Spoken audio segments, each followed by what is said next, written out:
Hi, my name is Philip Fuller. My research is in response to the essay Mind Over Mass Media by Steven Pinker for the New York Times in 2010. He analyzes how technology affects critical thinking, and I'm exploring further here today. These are the sources I have gathered research from so far. In Mass Media and Its Influence on Society, journalist M. McGall writes for thedailyjournalist.com about the effect of mass media and information on our society.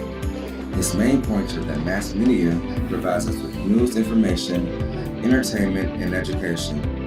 He describes how people rely on technology, media, and information in our daily lives. Without the technology we have become accustomed to today, it would be more difficult to do our work, take care of our homes, make smarter purchases, and plan for the future. Next, he discusses advertising. Advertising can be beneficial to us when it comes to making smart choices and taking care of our families.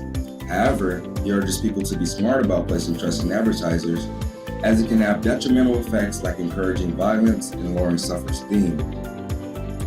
And technology is a tool to support instruction. Educator Lynn Strum writes for theeducationworld.com about the use of technology in our school systems. One of her main points is that technology encourages exploration.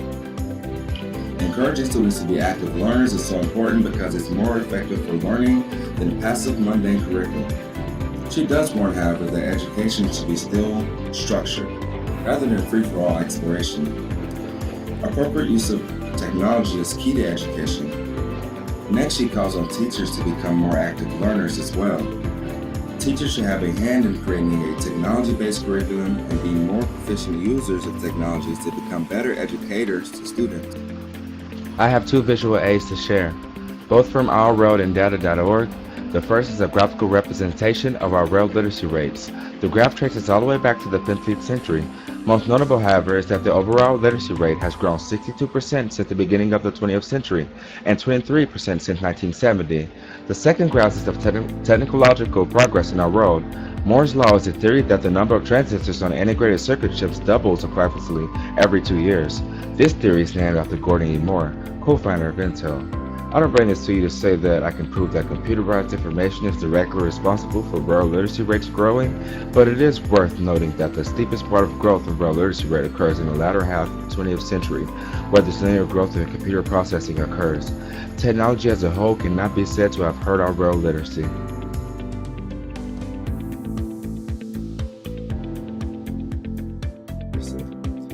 In conclusion, I can say that technology has brought our world closer together, just as the Industrial Revolution brought smaller colonies together in American history.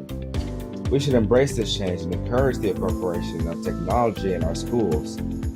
Mass media may have detrimental effects for some, but with disciplinary use, we can use technology to become better students, educators, and live better lives. As the world literacy rate grows, critical thinking will follow, and healthier, more educated people will populate the world. Technology can and should be used to help facilitate this movement. Without technology and mass media, our world would be stagnant. With its help, we can only grow. Thank you for listening.